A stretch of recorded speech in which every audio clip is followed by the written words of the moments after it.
The crankiness did not go today. It stayed with me literally all day, and I have done my hardest to try and carve out moments of peace, and I've completely failed. I made a nice cup of tea, sat down.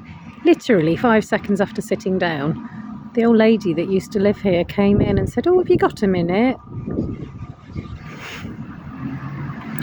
And before I answered, she started taking me on a tour of the garden to tell me what all the trees were and all the plants were. Turns out we have a sour cherry and a wild plum, as well as the 2 apple trees that we know about. We have blackberries, which we know about, and red currants, which we know about. But she also confirmed that we have wild garlic. I thought I smelt some garlic when I mowed the lawn. Say when I mowed the lawn, when I mowed part of the lawn. It's huge. And she showed me what a lot of the flowers were, which I wasn't sure if they were weeds or flowers, and so it was really helpful. And I'd like to believe there was kindness behind it, thoughtfulness behind it, wanting to pass on her knowledge. It's very windy here. Wanting to share of the love that she'd poured into the garden for 22 years when she lived here. She wasn't the last owner, there was a couple that owned it for a year before us. But I think she's also wanting to hold on to the past, afraid of the changes that we might make to the house.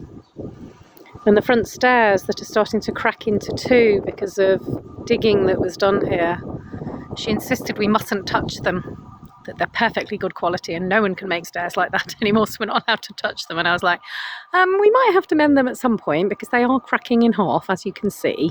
No, they're good quality.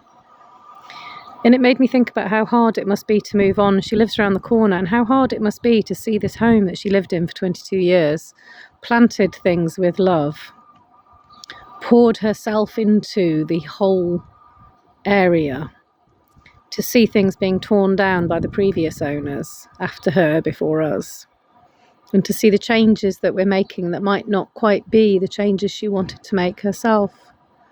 And actually it's interesting because talking about this difficulty with change, accepting that things are maybe not how you want them to be, instead of battling that, just accepting how things are, this idea is actually making me feel less cranky for the first time all day. So maybe that's my lesson for today, to accept what is and stop battling and fighting for what isn't. So I'm going to have my cup of tea. Optimistically, I've got a good start mug. It wasn't a good start.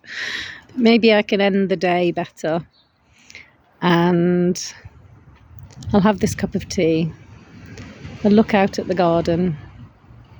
Then I'll go in and make dinner. I'll get the kids ready for bed. And I will go to bed and hope that tomorrow is a better day. That's all we can do, right?